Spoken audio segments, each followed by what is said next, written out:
Hi, everybody. Ooh, hi, everybody. It's me, Brittany. I am so excited to be with you all today. I will be hopping on soon with Liz, just waiting for her to get notification that I've gone live and that we are ready to go. In the meantime, if you check out our comment section, there is a pinned comment for those of you who want more information about the Gen On Christian Parenting Project. This is our website. This is also where you would go if you want to sign up to be one of our cohort churches. Oh, we've got a viewer now. Let's see. Show me. Is this Liz? Let's make sure that I know what I'm doing. Ah, technology is great until it isn't great. Let's see here. It says I have one viewer. Now, tell me how I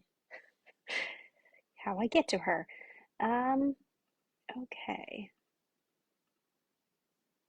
So, you all know that living in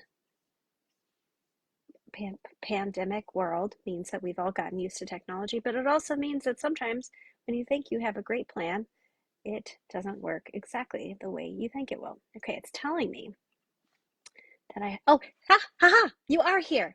So I don't want to leave. I want to now, now it says that I tap a person at the bottom to invite friends, but I am not seeing this little button where I get to invite you to be a part of this, Liz. So let me see here real quick on this dashboard. Oh, well, let's see. Can I find find support? I can find support, it says. Let's see here. 2 viewers, so someone else is here watching me. Hello, everyone. I'm just slightly panicking about trying to get Liz into this live video. It says I can pin your comment, hide your comment, send message. Let's see here.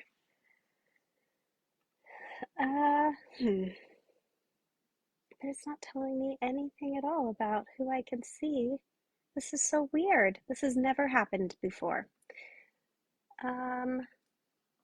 Settings. Well, that doesn't help me either, popping out my comments. Well,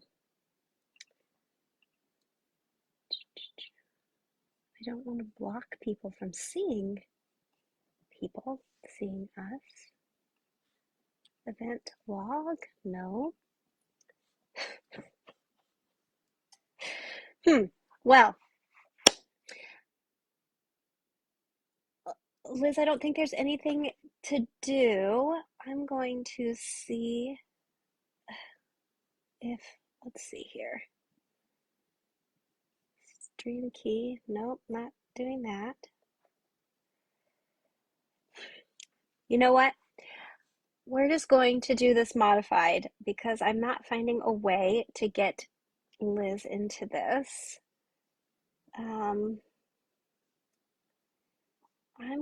I'm just going to answer some of these questions that we've put together for our video for today.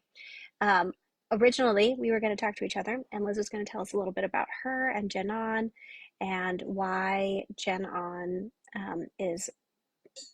has chosen to pursue this Christian parenting project at this time.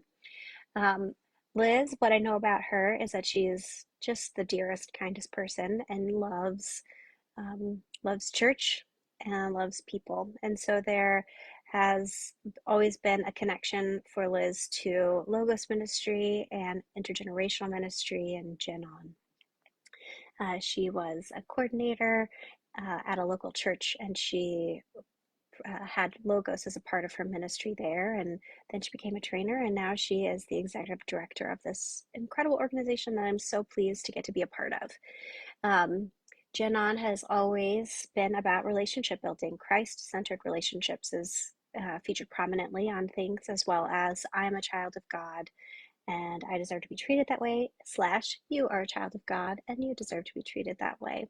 And so, as the philosophy of and theology, the theological worldview of Genon continued to expand as the world changed, the team, the board, the volunteers, ministry leaders decided that one way that Genon could support our families and our churches now was by pursuing a grant to support the creation of resources that put families at the center of our ministry. And so they wrote a proposal and it got picked up.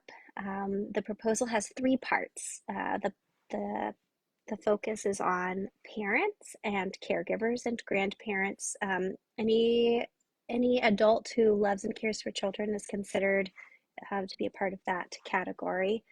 Families and at-home faith formation, and then churches. Um, Supporting churches, helping churches create relationships that strengthen the connection between the church and our families. Um, and so the group put this proposal together. It was accepted, and now we're in that planning phase. Um, so I came on board starting in January. My name is Brittany, and I loved this project the second I read about it. I have been in publishing and local church ministry for quite a while now, and um, I'm a new mom, newish mom. I have an almost 3-year-old. He was born in May of 2020, so I'm one of those moms who became a parent in the pandemic. Um, I also have been in ministry for a really long time and have always felt called to support local churches and families in our community through faith communities. Um, so when I saw that there was this proposal where um, families and parents were at the center of the resource and the support structure, I got really excited. And then because I believe wholeheartedly that churches have the ability to be that support network and that support system for families, to see that all three were part of this project proposal really excited me. And so here I am. I am feeling quite humbled and honored to be facilitating this project. I am in no way doing this project by myself, but it is really delightful to get to dream and vision and facilitate conversations that allow for this project to come into being. This project is a 5-year long project starting this year in 2023. And over the course of 5 years, we will be gathering 150 churches to test and pilot resources for parents, caregivers, and grandparents, as well as a faith formation at home component. There will be 3 sets of resources for each of those categories, along with additional trainings and support systems for churches who want to implement a family first approach to their ministry. And when we say family, we want to make sure that we are keeping in our minds that broad definition of family. Families are all kinds of types and ways, and we never want anyone to feel excluded because we don't, because of the preconceived idea of what family is meant. Like, what do we mean by the word family? We mean anybody who is a part of a support structure, one of the circles where you've got your immediate family, and your church family, and then your community. So anybody that you consider to be a part of your immediate family. That could be chosen family, that could be partners and spouses and grandparents and your neighbor next door. the children who live in your home that you birthed biologically, adopted, fostering. This is a broad definition because we know that families look all kinds of ways. And so, um, as we say family and Christian parenting, we want to make sure that we are defining that in a way that allows for the fullness of what that looks like. Um, so we are starting this year with our cohort of churches who will work with these families. 150 churches will come together twice a month. One meeting each month will be some sort of training for all of the cohort churches. That training could be things like chaplaincy skills, and including pastoral care, um, how to be a trauma-informed church, how to be a safe church, how do we implement safety policies that ensure all people feel valued and cared for in our spaces, and how do we apply that out in our communities as well. How do we envision a theological framework where our families are um, supported, whether they walk through the doors of our church that week or not?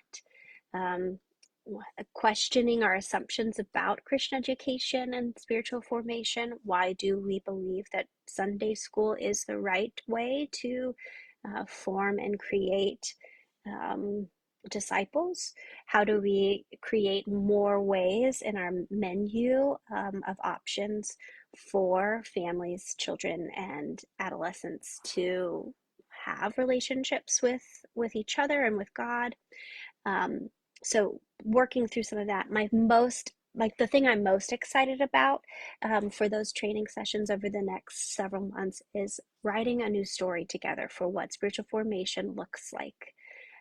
So we have this model of Christian education that has been predominant for the last several decades, but that's not always been true about Christian communities. We've not always taught the next generations in the way that we do now. And so being able to come together as a community to imagine and discern the vision that God has for our world through this cohort is something I'm really excited about. I'm looking forward to writing that together. Um, the families piece is also feeling really important to me, the parenting piece. As a new mom, I think I've read a million books. And so I have an answer for everything. And I love to research things, but guess what? Really living and reading a book don't always go hand in hand. Uh, the individuality of each of our children and the ways that our relationships are fostered with even multiple children in our home look different. So um, being able to incorporate our theological worldview into our parenting model is something that I've been desperately seeking. I don't know about you, but I find myself getting burned out um, if I don't have a sense of meaning and purpose, if I don't feel connected to God. I can quickly run out of energy for the sort of gentle and mutual relationship that I'm forming with my child. It takes a lot of presence, it takes a lot of energy and a lot of attunement to be the kind of parent that I think so many of us long to be.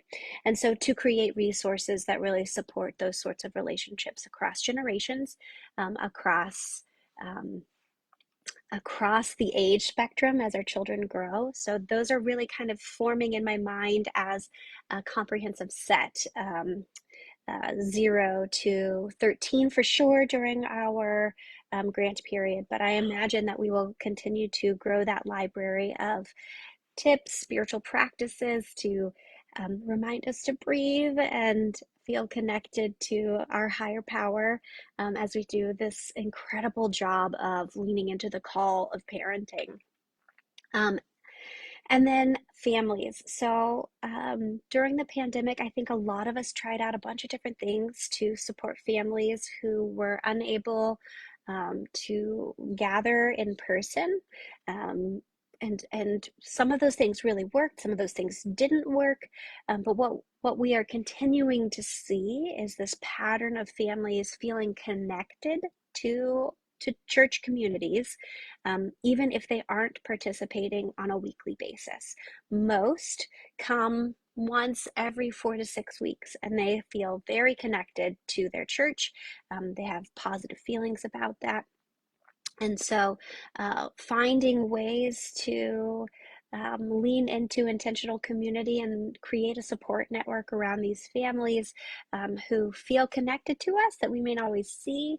I think we really tried a lot of different things during the pandemic. Some of them, like I said, worked and some of them didn't.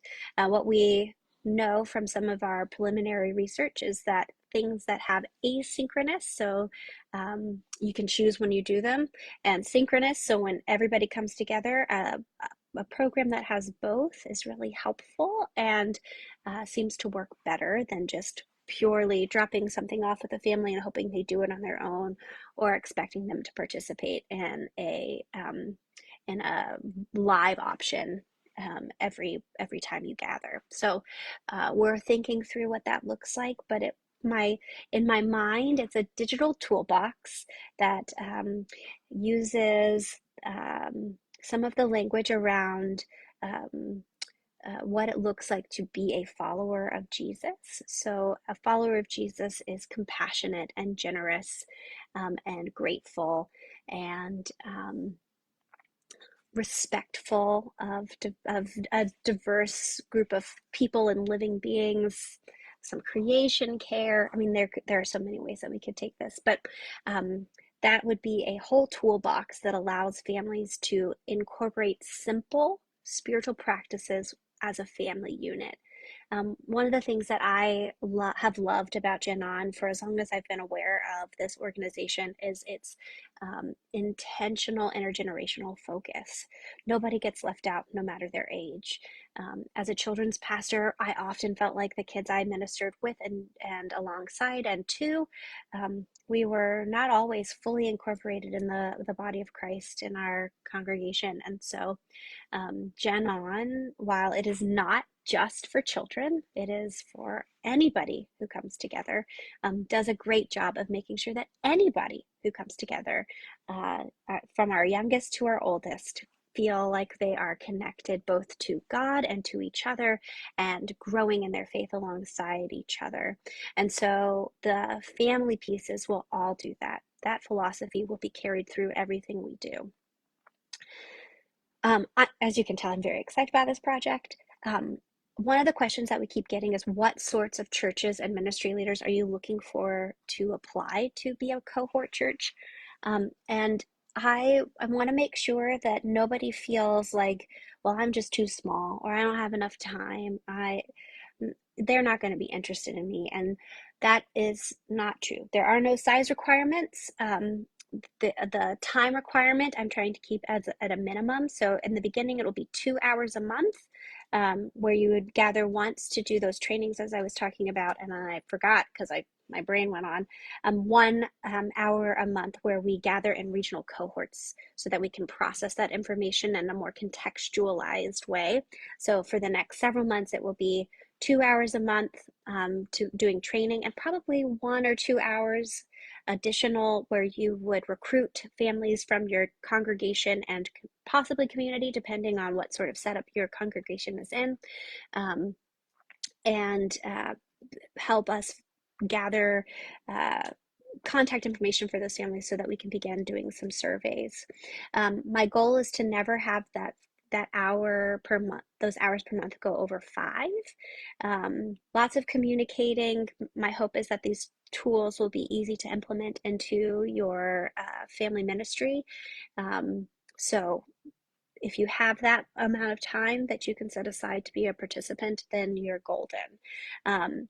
I am really hoping that we will attract some churches who feel open and curious, and ready to try something new. we, um, like I said, have all been pretty burned out. It's very hard to be creative when you're feeling like you're throwing a bunch of stuff at a wall and only two things out of a million stick, and really work. And I know a lot of ministry leaders who are in that place. Um, so it's hard. It's hard to imagine being able to adapt again. But I am inviting us to come alongside one another, and through our community of church leaders and participants, we will feel that energy and momentum together because we're not doing it in isolation. And so if you feel like you are curious, you want to learn, and you're willing to walk alongside each other and be collaborative and creative, then you're the church for us. We have a commitment to diversity, and that looks like a lot of things. We want to make sure that we have churches in our cohort that are small, large, rural, urban, suburban, theologically diverse. We all have a set of committed values around loving each other and loving the families in our midst, valuing Christ-centered communities. Um, if your theological worldview and frame view allow for that, then there's nothing to keep you from being a part of this group. Um, we're looking for racial and ethnicity diversity. We're looking for um, geographic diversity. So, like I said, we'll have regions. So, we're all across America. We're hoping to gather churches from every state, every place, every region, um, because the better we are at um, gathering a group of diverse churches and congregations and families, the more likely we're able to find solutions that work for a broader group of people.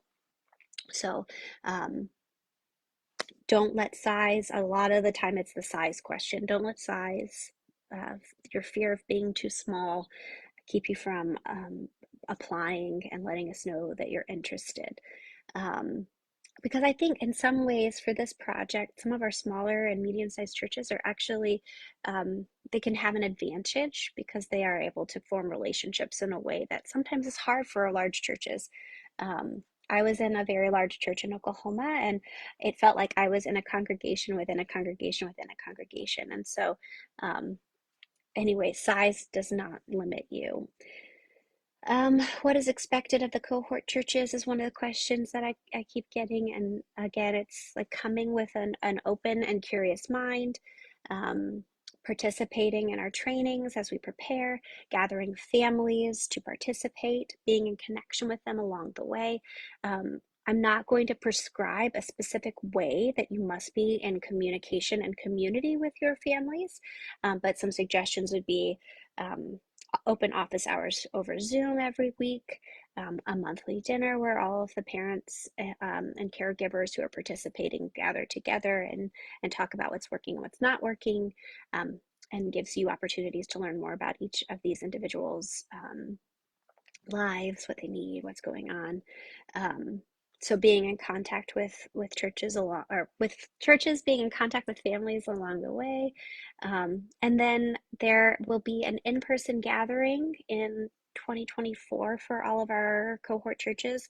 Um, the We'll do this regionally to mitigate costs for travel. So your regional group will gather in person, and we will do a few trainings around how to implement our resources, get everybody set up and ready to go for our pilot of the programs. And then over the next few years, we'll be in contact as we roll out more supports, more resources for families and parents. And anything else? Oh, getting us the contact information for the families so that we're able to communicate directly with them. Um, One of the ways to mitigate your time spent on this project will be me working on surveys that will then go out to all of the participants, and I will comb through the data. That won't be on the churches. I also want to make sure that nobody, to the best of my ability, that no church leader is doing this on their own. Cultural shifts require more than one person to make it happen. So each church will be invited to have one point person, and then that point person will invite 1 to 2 more people so that um, everyone has the ability to process and learn together. And then again, those relationships, being together, not being in isolation, being able to figure out how to apply these things in your individual setting, that will be easier in these intentional spaces, these intentional relationships. Um, the other question that I keep getting is, when am I going to contact everybody? Let them know. You all have probably seen many of these posts already, and you're like, I've applied, I've put my name down. When am I going to hear from you? Don't worry, we are keeping that submission list open until for a while now, but definitely until the end of this month. And this video and possibly the next one will go into an email that will go to everyone who's already said that they're interested, so that you can get an idea of what is expected of you. And I guess meet me. I was hoping you'd meet Liz as well, but meet me, and then I will, in that email, there will also be a link to a church demographic survey. So it will be more in-depth information about your specific church, like where it's located, how many people are in worship every Sunday, etc. What you're already doing in ministry. We'll take that information to our leadership group, and we will, like I said, look and see how we can do our best to have a diverse swath of churches. Um, and then I will send out an email to all of those folks who have been chosen to participate in the program at the end of March. My hope is to have our first cohort meeting at the end of April or the very beginning of May, depending on what works best for the majority of people who have been chosen to participate. Um, because there's just me talking to myself, I'm not sure I'm going to keep you here for a whole hour.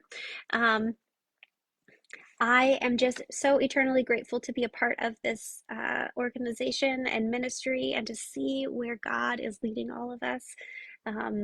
It has been on my heart for a very long time that we as a church um, need to find spaces to be creative in our engagement with families, um, to love them where they are, to support them as they do hard and beautiful work, um, and to get out of our 4 walls and really be able to meet people where they are. So um, if that is something that you feel God nudging you towards, please, please, please go to our link and um, and let us know that you're interested, and we'll follow up. And if you have more questions, here, I'll put this in the chat too. You can always email me. I am good at replying to emails, even if it takes a day or two. And um, yeah, so it's been my pleasure to be with you all this afternoon. Thank you, Liz, for trying. I'm so sorry this didn't work the way we thought it was going to. If there is anything that you, Liz, or anyone else who watches this video, like, have questions, you're welcome to put those in the comments here, and I will reply to them as I am able. Please feel free to email me and reach out, and please go and apply, because I think that we have the possibility to really make a major shift in the ways that we support kids, youth, parents, caregivers, and churches, and for all the good work that we've done for a very long time. We all know it's time to try something a little bit different, and I'm looking forward to doing that with you. So thank you. Good luck with the rest of your day, and go in peace.